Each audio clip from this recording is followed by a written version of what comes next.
Come join us as we go behind the scenes of today's most notorious cybercrime. Every time we get online, we enter their world. So we provide true storytelling to raise awareness, interviewing global leaders making an impact and improving our world. Translating cybersecurity into everyday language that's practical and easy to understand. We appreciate you making this an award-winning podcast by downloading our episodes on Apple and Spotify and subscribing to our YouTube channel. This is Cybercrime Junkies, and now the show.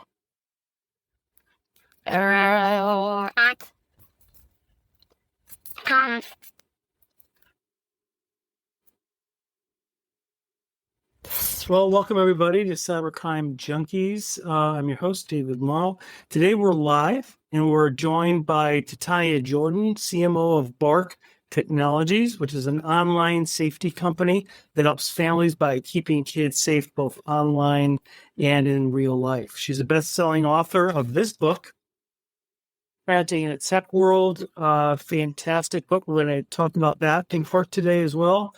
And she's also a well-known guest on major TV talk shows and a well-respected contributor to major news publications. Welcome, Titania. Thanks for joining us today.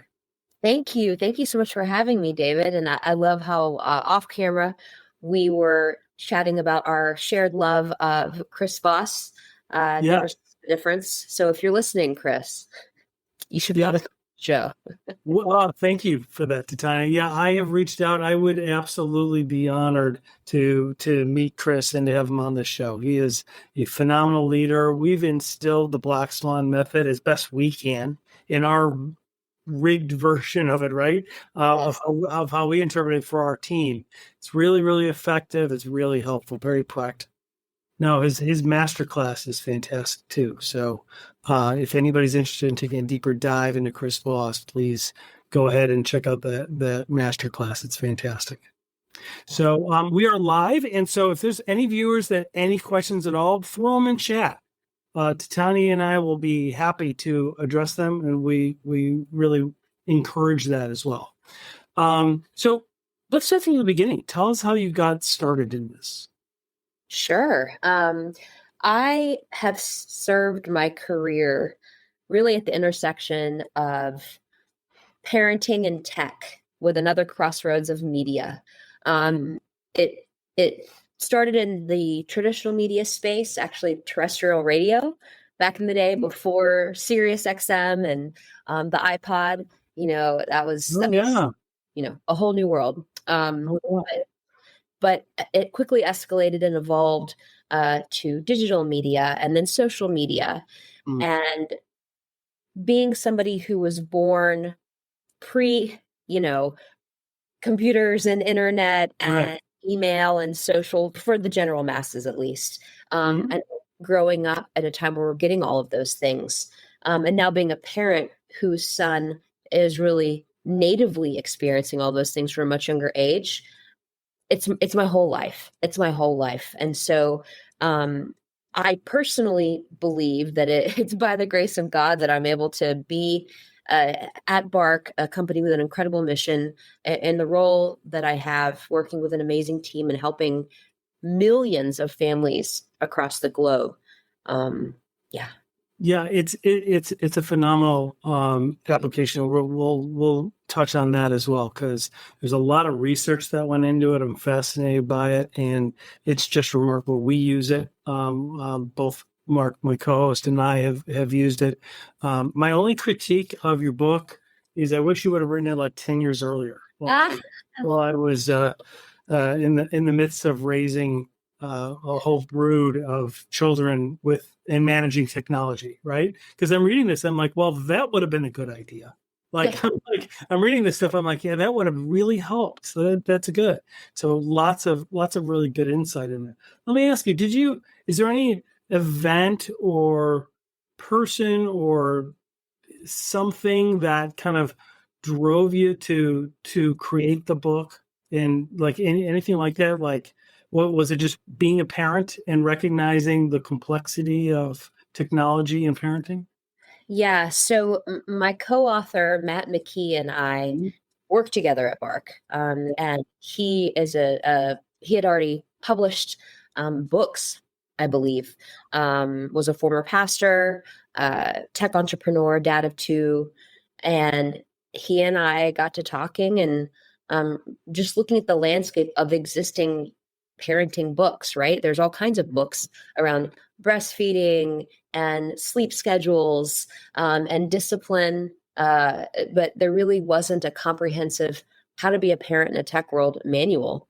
And so we set out to write one, not because we're the experts, right? We're still learning, but we wanted to share what we've learned based on our collective experiences as parents and tech executives, drawing on the data that we have seen and learned from at Bark. And then really, that's the beginning. This is still the first edition. More editions will be coming as we learn more. Since the book was published, Frances Haugen testified before Congress about 13 months ago now, which is crazy. It seems like it was just yesterday.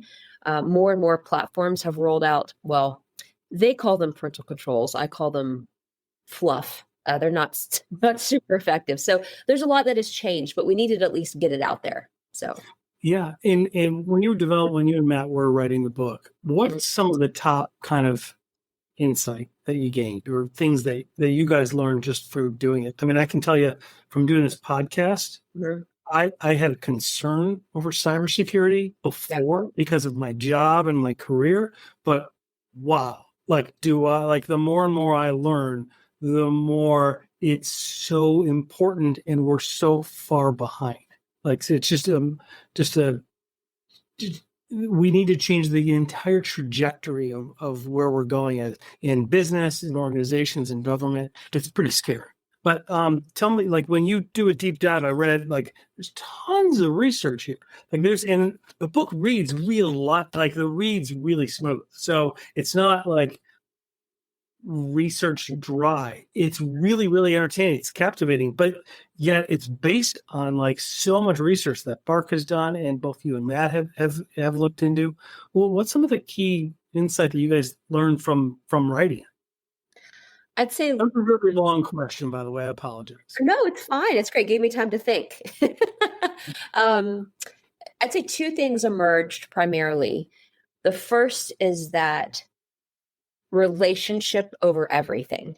The relationship that you cultivate with your child from before they can even walk and talk is critical to helping them become a responsible digital native.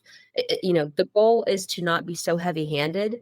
The goal is that when they have the option to leave the house, they want to come back and visit of their own accord. You don't want to be your child's best friend necessarily when they're younger, but the goal is that they will want to be friends with you eventually when y'all are adults. So relationships over everything. Bark, the technology, is part of helping to build that relationship with your child and keep them healthy and safe. And we can talk about that later, but it's relationships.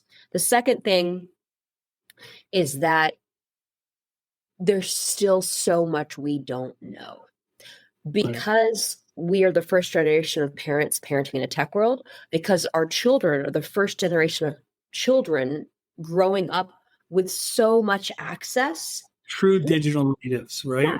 We still don't know how it's going to affect them. Their attention spans, their mental health, their dopamine, their serotonin, their physical activity, even just, their neck muscles and their thumbs. Humanity is now going through a very unique experiment that time will only tell over the next 20, 30 years what we need to know. And so there's a lot more that needs to come out in terms of research and tips and tricks. And that's what parents are craving. Tell me what to do. I want to be a good parent. What do I do? Help me. Yeah. Yeah. I mean, because every parent wants that, right? And they don't know technology is supposed to have made our lives better. And to a large degree it has, but it's certainly made it much more complex. I mean, it's very much so. It's really, you talk about some key concepts in your book, and one of them are markers, things to look for. Can you walk us through that? Tell kind of what you guys found. Yeah. Whenever there is a problem in your child's life, be it physical, emotional, social. There are key markers that will be exhibited that are tells. Change in appetite, increase or decrease. Change in sleep patterns, again, increase or decrease. A change in behavior. Did they used to be super outgoing and now they're much more reserved or withdrawn, or vice versa? Do they no longer hang out with certain friends that they used to all the time? Are they no longer interested in certain activities that used to bring them a great deal of joy? Do they seem agitated, especially when this thing is nearby or notifications are going off? When you are in the room with them, do they turn this over, put it on silent? Do they seem like they're hiding something? Being more secretive. Yeah. Right. Grades dropping. There's That's usually the easiest one to spot because that's something, you have to talk to them about. But some of the others are really good. They're almost indicative of signs of initial stages of depression, right? Like just that apathy. The thing that you could really be passionate about, they just don't care anymore. It's like, that's not a sign of them not caring. It's a sign of them being depressed. Right. And it's not just depression. It's depression is sometimes the result of cyberbullying, online predation, anxiety. Just being a kid is hard right now. In fact, when we were growing up, we were exposed to certain things, but our kids today are experiencing really, really problematic issues, concepts, and people at a much younger age and a much more frequent rate. And they, as humans, are not developing in maturity faster. They're not able to process this all of a sudden at that same rate or at that younger age. So it's really, really big problem. Yeah, absolutely. I mean, when we think of cyberbullying, you mentioned cyberbullying. When you think about it, back in the day, I mean, like the entire evolution just in the last 20, 25 years, when you think about it, we had two ways of doing things. We had the real world, the physical world, and then we had our digital version. It was almost like an electronic duplicate of what we were doing. But if the electronic duplicate way broke down, we still were fully functional in the physical realm. But today, everything is tied digitally. And so when things go wrong there, businesses stop production, families can't navigate where they're going, what to communicate with the people. Like it really, we're so much more reliant on it today. When we think about cyberbullying, back in the day, that used to happen when you were at school, when you were physically there, and it was a limited period of time or after school or whatever, but it was that time and you can physically avoid it or physically go and get help and do things like that. Now, these devices are with the kids almost 24/7. I mean, oftentimes it's with them all throughout the day in their own bedrooms, on their bed while they're at 11:30 at night or later, right? They could be being cyberbullied and we won't know it necessarily. Exactly. And it can surface in more subtle ways. It's not always just somebody saying mean things to your child. It's impersonation.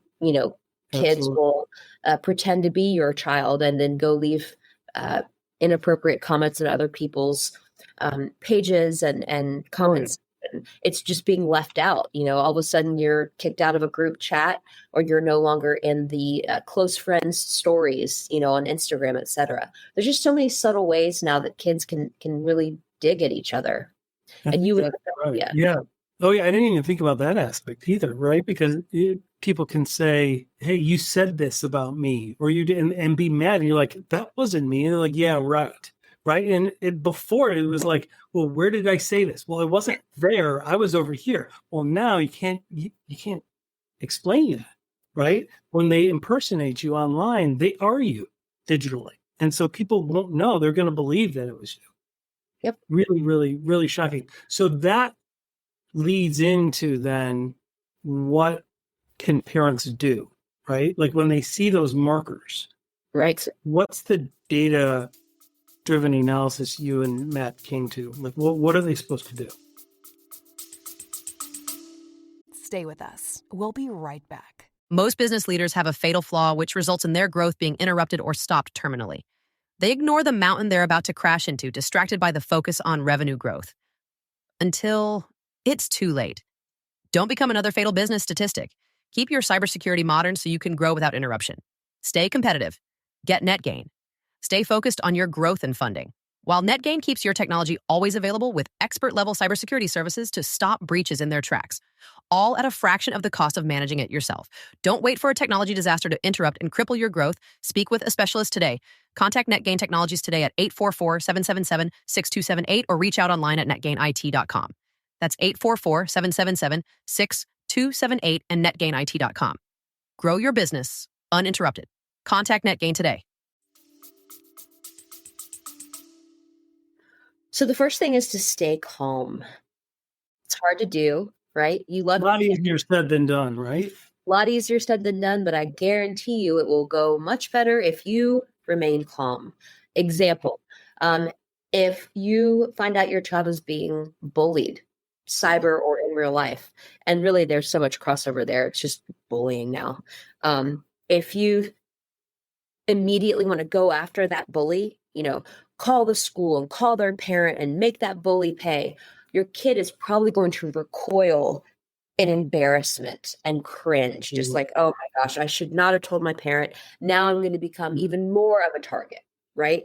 Meanwhile, or conversely, if you stay calm and empathize and say, I am so thankful that you told me this. I'm so sorry this is happening. I want you to know that it will not last forever. It will get better. And let's talk about the ways we can address this. I can reach out to the school. I can reach out to their parent. We can call law enforcement in some cases because there are cyberbullying laws, or we can wait it out and try to just block and ignore this. So staying calm will really do you and your family a great service. Go ahead, please. I was going to say, you talked about like having the conversations with kids. Yes. Yeah. How to do that. No matter what it is, sexual content, pornography, online predation, cyberbullying, mental health, suicidal ideation, drugs and alcohol, it's so many fun topics that you don't, come home from the hospital carrying your baby thinking, we're going to talk about this stuff, right. But you will. You should at least, because they're going to hear about it. Much better that they hear about it from you than somebody else. And you can do it in age-appropriate ways. For example, I realized I needed to talk to my son about pornography when he was around 9 years old, based on the data that I was seeing. If I didn't have access to that data, I would have thought, oh, maybe 11, 12, we'll cross that bridge. Nope, 9 years old. And that might have even been too late. So I went on Amazon, I purchased a book called Good Pictures, Bad Pictures. And it was a very, very disarming way to talk about this topic with him. And it was really helpful. Was it a little awkward? Yeah. But does he know that I is, and that it can be problematic and addictive, and that there's no shame in sex or sexuality, but there's a healthy way to encounter it and an age-appropriate way to encounter it, and then a not so healthy way. So, then with the conversation of online predation and we call them tricky people with younger kids. This is why you don't give out PII, personally identifiable information, because there's some people online that might seem really friendly. They might seem like they're friends your age, very complimentary, but it can quickly turn into something that is not good for you, something that can be problematic, something that might cause you to feel shame and embarrassment and worry about telling a parent. But know that it's not your fault. You're not in trouble, and we can work on this together. We can take care of this tricky person together. It's ongoing, age-appropriate, candid conversations over your child's childhood. Yeah, that's excellent. You also mentioned entering into their world a little, meaning if they're using an app, right? If they're on Discord, right. You need to be on Discord. You need to know what Discord is. So many parents I know have no idea what it is. And there are, especially if it's a young boy and they game and they're in that gaming culture, the video games, the first person shooter games, like that could be an extremely aggressive, and there's almost just as many girls that do it as boys, but you need to really be aware of it, right? And the conversations are often done through Discord or Telegram, and you need to really be aware, because they do, when those things escalate, if somebody accidentally shoots the wrong character in a video game, right? There are countless stories where the opponent gets mad and just doxes their own, actually exposes who the child is. They might SWAT them, meaning they might actually call in paramedics or police saying that you have done to somebody, and it's just unbelievable. So how do we do that without, you do a good job of explaining that in the book, how do we do that without invading their privacy, like without losing the relationship, without damaging the relationship? So one great way to embark on that journey with your child and honestly learn from them is, before you give them access, you yourself need to access it. If your child wants Roblox, cool. Let's think about it. Let's talk about it. Go to the Google, type in, what do I need to know about Roblox, or Roblox parental controls, right? And there's about 50 YouTube videos that will walk you through it, right? Exactly. Yeah. Then download it, play it yourself.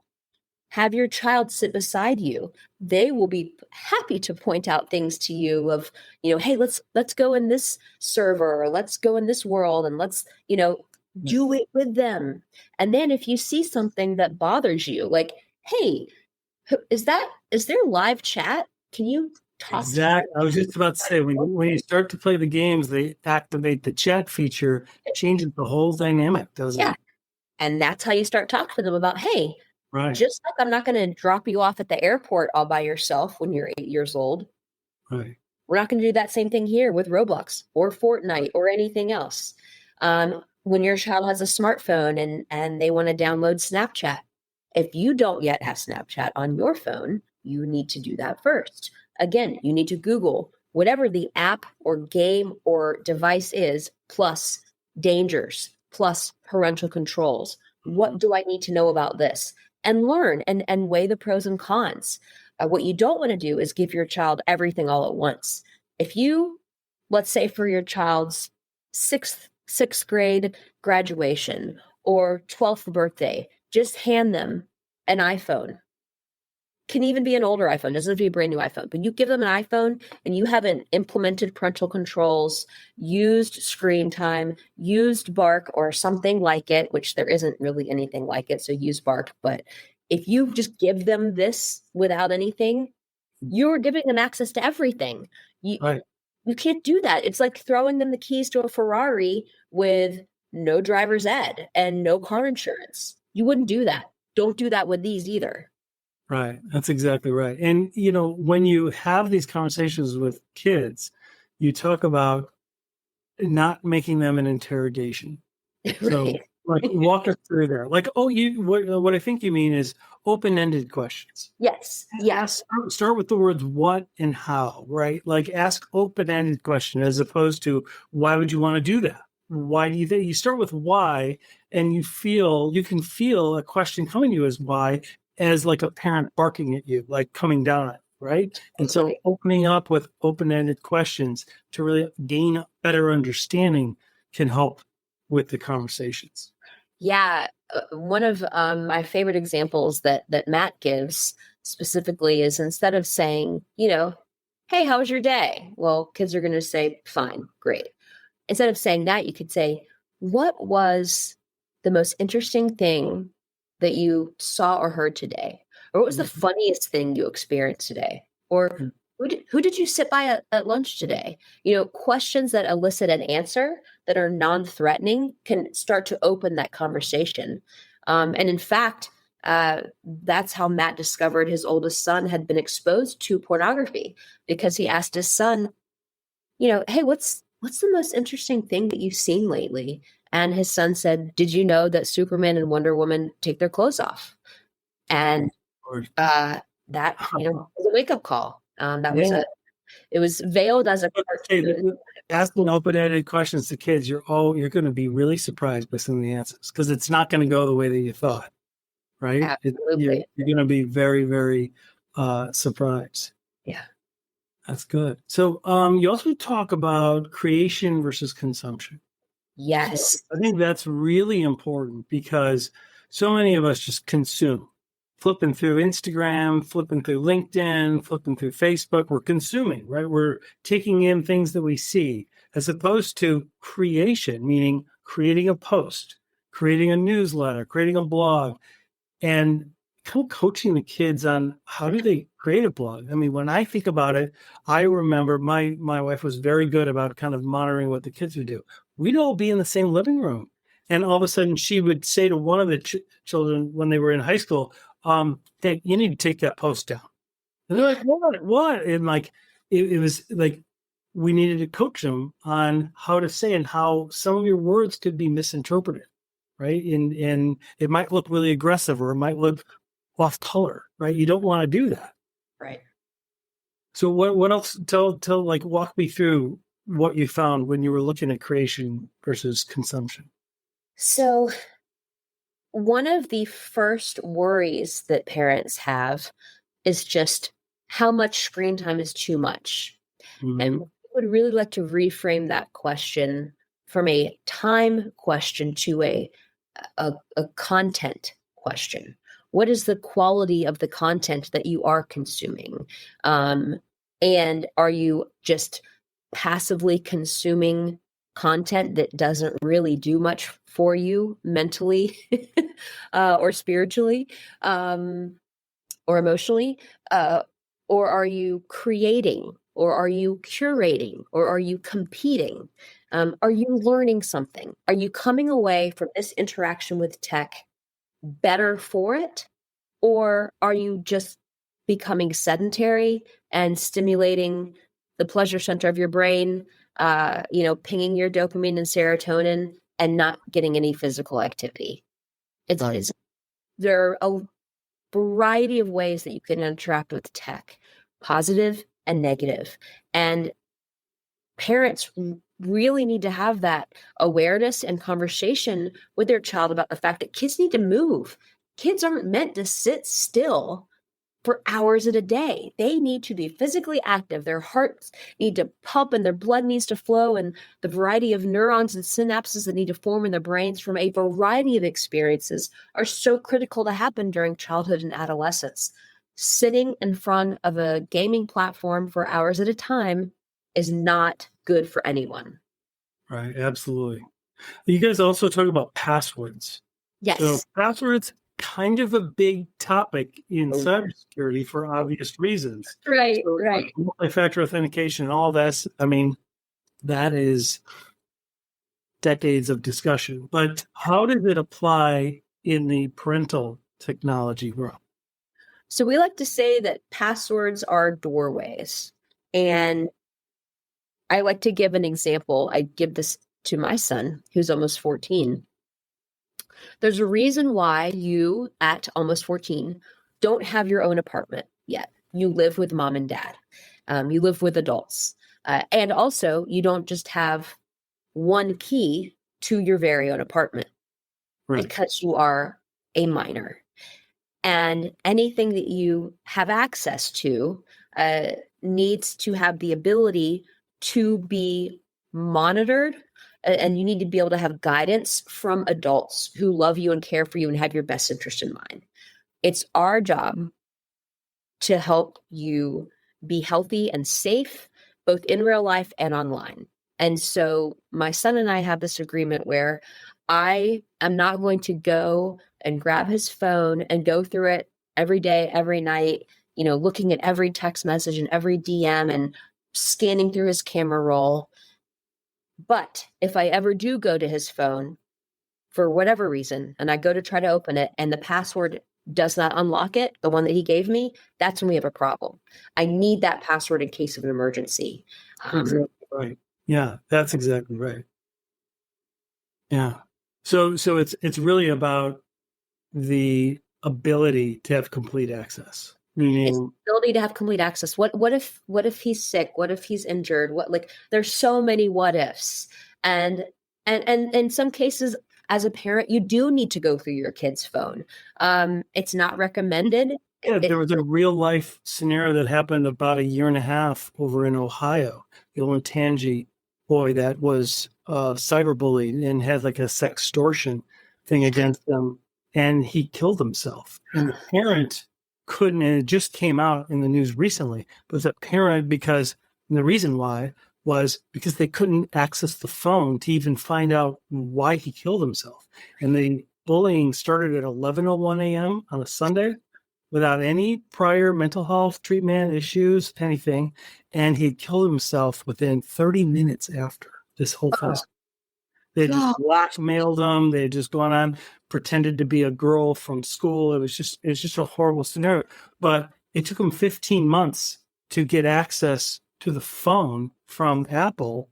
It wasn't Apple's fault. They have that safeguard. But the point is they didn't have access to, they didn't have the passwords. Right? Had they been able to do it, they would have learned that this was the reason why. He didn't even know why for 15 months. They had to bury their son, and that 15 months heard about it before they even figure out what happened. It was so much torture there mentally. Yeah. So you also talk about, you just touched on something, and that was, we can't do it alone as parents, right? No. We have to connect with allies. Yes. So what do you mean by that? The phrase, "it takes a village," is said a lot. Some people think it might be kind of cheesy, but it is so true. Every kid is different. Every experience is different. And from our collective insights and wisdom, we can band together and help our kids. It's why I started a Facebook group called Parenting in a Tech World a few years ago, because I needed that village. There wasn't like a place to go, a community that was like you and me talking today, where we could learn from each other and bounce ideas off of each other. And fast forward to today, that group has close to 250,000 parents in it. We are learning from each other. We are helping each other. We're not meant to do life in a vacuum. We're not meant to be alone. So is that Facebook group open to the public? It's findable, but it's closed. You have to request to join because we want to preserve its integrity. We want to make sure to keep the trolls out and keep the good and productive conversations in. 250,000 strong. Holy cow. Yes, I know. Because it's needed. Right. Yeah. That's really good. So let's switch gears a little. Toward the end of the book, you talk about a lot of the research that Bark did to come up with these opinions. And that's really important for people to know. You're not just a good mom with good ideas. Like the data supports all this. I mean, Bark apparently researched, and check this out for the listeners, I believe it was 874 million messages, social media posts, texts, and things like that. That's a good sample size. It is a good sample size. Yeah, I mean, and it's all real and it's in real time. That was really good. So if I can, I just want to share with the listeners some of the stats that I found kind of shocking. Please. Is that okay? Yeah. So it said like 35 to 54% of teens had been texting about self-harm or suicidal ideation, right? And which is suicide is the second leading cause of death for children. 55% to 67% were conversations indicative of depression. 76% of the kids texting and posting had been cyberbullied, yet only 11% had spoken to their parents about it. I mean, that's really telling, isn't it? Very much so. What was your take on it? What was yours and your colleagues' take on it when you saw some of these stats? It really breaks my heart, as you mentioned, to know that suicide is the second leading cause of death in children. Mm-hmm. Children as young as 7 and 8 and 9 years old. We have got to reverse that trend. In fact, our annual report is going to be coming out for 2022. I will be releasing that in January 23. And really worried about what the story is going to show there. See where it's trending, see if it's trending in a more positive way or trending in a more negative way. And the odds are, that's The odds are, in a more negative way, unfortunately. yeah, I mean, in 2021, we analyzed 3.4 billion data points across text, email, and over 30 apps and social platforms. Oh, okay. Wow. And between 43 and 75% of teens were involved in a self-harm or suicidal situation. So it's gotten worse year over year, 2020 to 2021.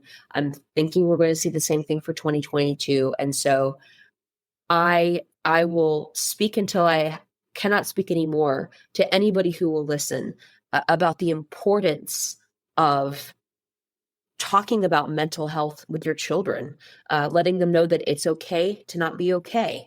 Just like when you get a cold, you maybe take NyQuil. If you have diabetes, you might need insulin. If your head or your heart or your emotions aren't quite right, you need to talk to a doctor. You might need some medicine. You might need to make some lifestyle changes. Heck, you might just need some more sleep. Our bodies are changing, and really need to reduce that stigma and also help children realize that the things that seem so immediate in their world, like the example of the boy you gave who was sextorted, that probably felt like the end of the world to him. That was all he could see. He had tunnel vision. But if these kids can just know that it does get better and it will get better, we can help them. Yeah, absolutely. Yeah. So what boggles my mind here is what role do the platforms play? Like the platforms that create the ability for messaging in secret, or the ability to, have things be very, very harmful and then disappear, right? Is there what do the laws say right now as we sit here today? Don't think they're ever held accountable, or do they ever have to change anything or put in real parental monitoring abilities? Where does that sit? So right now there is the Kids Online Safety Act that was introduced into the Senate February of this year, and it sets out requirements for covered platforms to protect minors from online harms.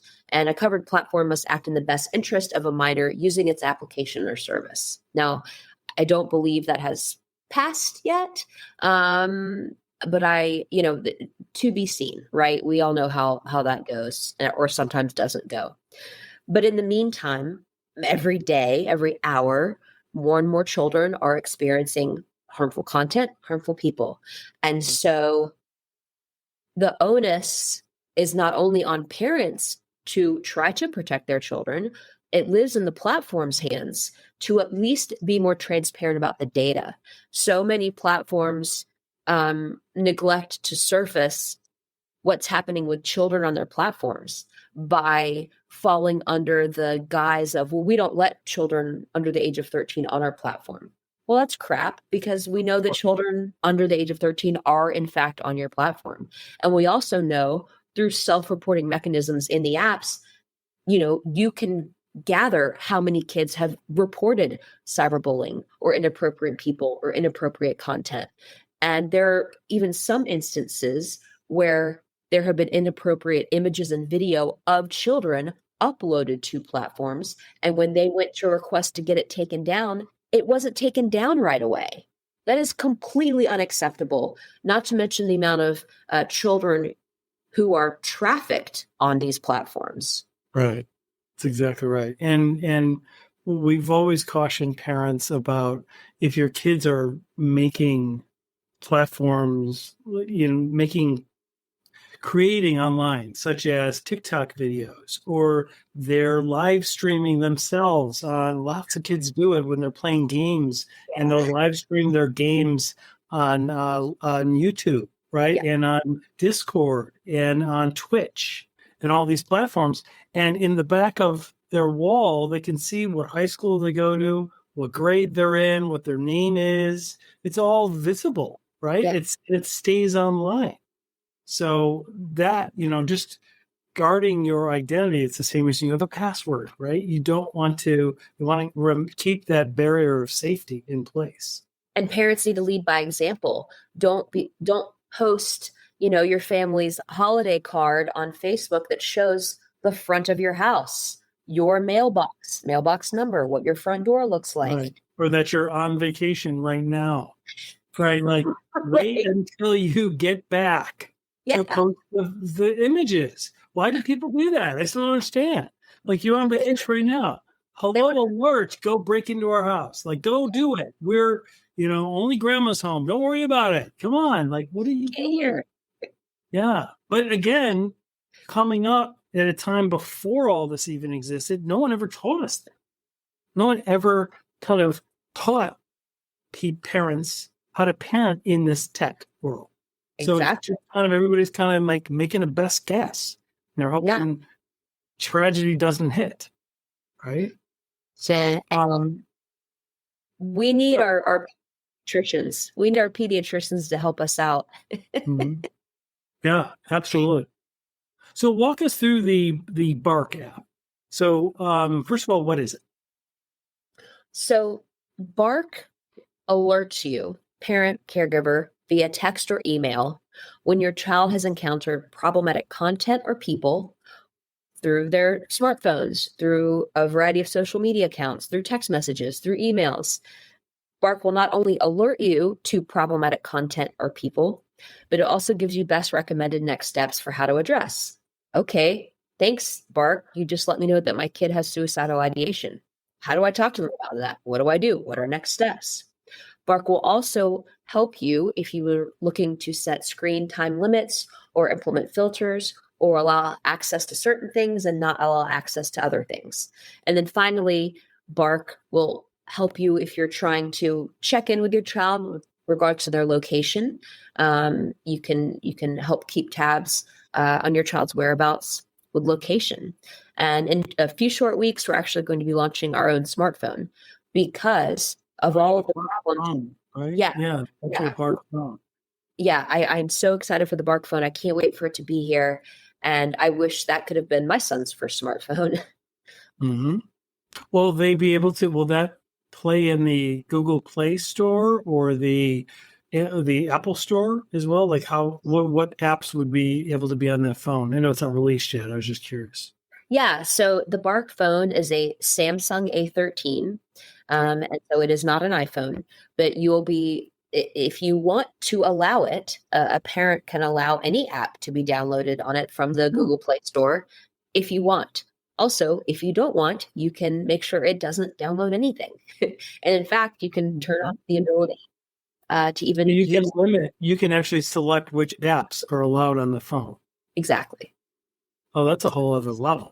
It can grow with your child. It's the best first smartphone for a child, and it's also a non-kid branded fully unlocked phone for an older teen or tween if you wish to have that.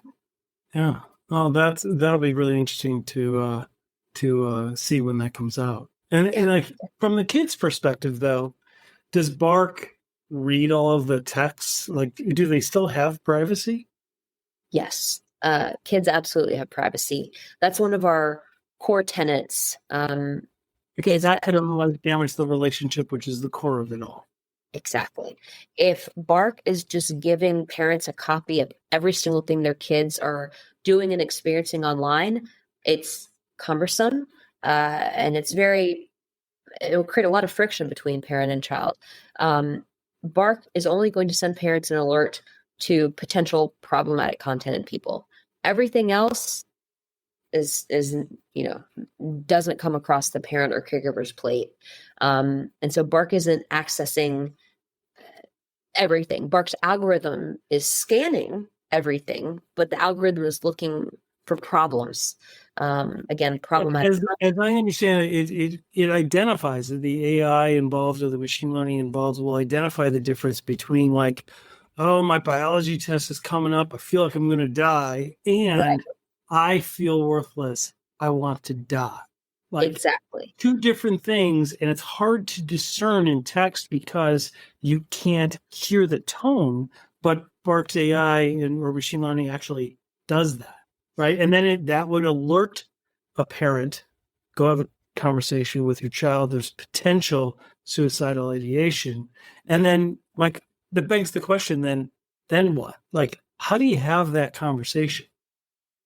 Like how do you do that? What do you and your colleague from the book, like how do you approach that? Because I know that's something that every parent keeps asking us. Like, what do we do? Right? How do we start that without jeopardizing the relationship? So I would venture to say that any child would understand why you would be coming to them Mm-hmm. to talk to them about them experiencing potential suicidal ideation. Yeah. But from our end as parents, we need to be kind, calm, empathetic, and responsible with that information. So if that were to happen to me, I would go to my son, not in the middle of when he was gaming, not when he had friends over. I would wait for a time where like he had food in his belly and he was reasonably calm and insightful. And I would say, hey, buddy, you know how we have this Bark thing that alerts me to problems, potential problems? Well, I got a Bark alert for suicidal ideation. And I just want to say, first of all, I'm so sorry if you are struggling. It's a really tough place to be, and I love you, and I'm here for you, and it's going to be okay. Do And you then want like like ask an open-ended question, like, so what's going on?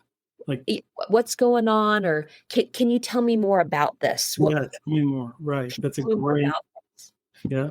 And hey, if for some reason you don't want to talk to me about this, that's absolutely okay. Right. That's where allies come in, right? Right. Maybe you don't want to talk to me, but if they're active at church or if they're active in sports, like, is it okay if we go talk to Coach A? Yeah. Something like that. Something to just to get them to help in a comfortable, safe environment. Right. Do you have somebody that you can share these thoughts and feelings with that isn't a peer? I want to make sure that you have an adult that you can talk to about this because it's going to be okay. It's going to get better, but you need to not go through this alone. Yeah, that's really, really good. We have a question from one of the listeners. Yes, I see that. What would the ideal age be for a child to have their own phone? We struggle with this in our own home on when to get our son his own phone. Great question. Great question. That is the second most popular question I get right after how much screen time is too much. That's the one too. Yeah. Because how do you define screen time? Let's address this question. Yeah. First of all, it's hard. It's hard. You know, every family is different. Is the child in a dual parent household situation where they, you know, maybe the parents aren't talking to each other and the kid needs to be able to talk to either parent? Is the child able to handle mature themes? Right. Have you done the research on parental controls that come with whatever device you're going to give your child? Have you decided on an iPhone or an Android phone or even a flip phone? Maybe you just want them to have an old school dumb phone that can literally call and that's it. It's really a matter of determining why they need a phone and what capabilities do they need in that phone? Do they need to be able to call just parent and 911? Do they need to be able to text or call parent or 911? Are you wanting them to have a... why they want it, right? Let's just assume it's a nuclear family with both parents, and there isn't one parent offering to give it earlier than they should because there's a separation or divorce or something. But if there's just assuming that scenario, you know, we know why they want it. They want to be able to make TikTok videos and they want to be able to see Instagram, and that's what they want to do, right? And they want games, right? That's what they want. Yeah. So again, it's really not so much about a specific age, because that will vary based on the family and the parents' own judgment, right? Yes, 100%. And when it's not even so much about the time, but how you roll it out. When you How give do them you the phone, when you give them the phone, do what you said earlier about what apps are we going to put on. Yeah. I need passwords to all of them, and we're going to get on it together. I'm going to walk through it with you, right? Yeah. And then roll it out to them. Like go app by app. Yeah. What do you want to use this phone for? Do you need to be able to send disappearing messages to your friends? Yeah. If so, why? Why? If so, why? Because red flags are going off all over the parent. Yeah. So, Do you need to be able to watch videos? Cool. We have a smart TV in our living room. You're welcome. Exactly. Right. Do you want to connect with your friends because literally all of your friends have a smartphone and they're all on this text thread and you're not? Okay, let's talk about that. Let's think about that. We don't want you to be left out. We don't want you to be the last child to have a smartphone, but you also don't need to be the first. Right. And you can always blame us. You can say, well, I watched this podcast and they said not until you're 21. So they said absolutely on no, because the kid didn't watch the podcast. So you'd be like, no, they said absolutely no way we can do it until you're 21. So as soon as you get 21, I'll get you that phone. Yeah. I will say that I have never, ever in the history of being on this planet heard a parent say, I waited too long. I really should have given my child access to XYZ earlier. Absolutely. Right. Flip side, heard way too many parents, and I shared the same feeling, say, I did it too early. I did it too early. So trust your gut and just wait even a little bit longer. And even if you do, roll it out the right way. And I think that's really the important thing too. Exactly. But let's talk about screen time. What is a good gauge for the amount of screen time? I mean, you've got kids that do online school too. So yeah, that's, you can't limit them from that screen. But you can't, but if your child is involved in online schooling where they have to be literally sedentary for more than 2 hours at a time with no breaks, that's a problem. Call the administrator or the principal or whomever and say, my kid needs to move. My kid needs a brain break. And I really try to stick to that rule of if your child is in front of a screen for more than 2 hours at a time, break it up, take a break. You can come back to a screen in the same day later, but you need to break it up. And less is more. 1 hour, 30 minutes, even better. Easier said than done, I know. And when my son gets home from school, I'm sure he'll be gaming for more than that amount of time, but he knows how I feel. And I do not hesitate to knock on the door and remind him, hey, you need to move. You need to move. Yeah.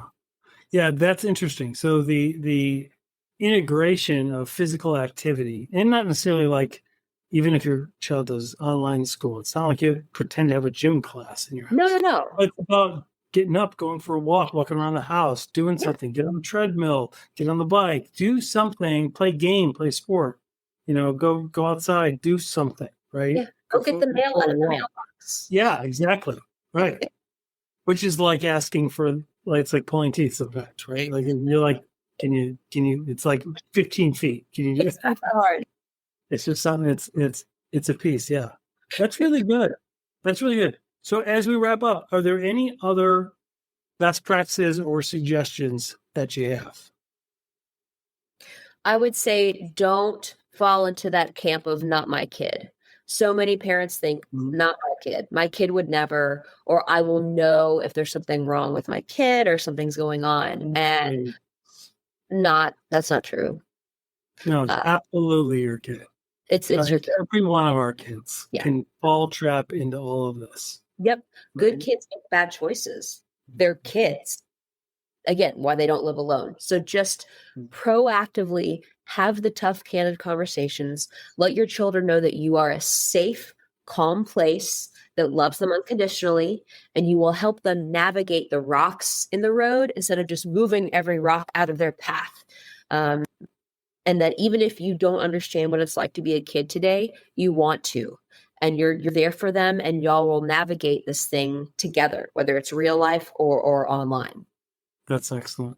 Well, Titania Jordan, thank you so much. And thank you, everybody, for asking questions. This was really, really insightful. We really appreciate your time.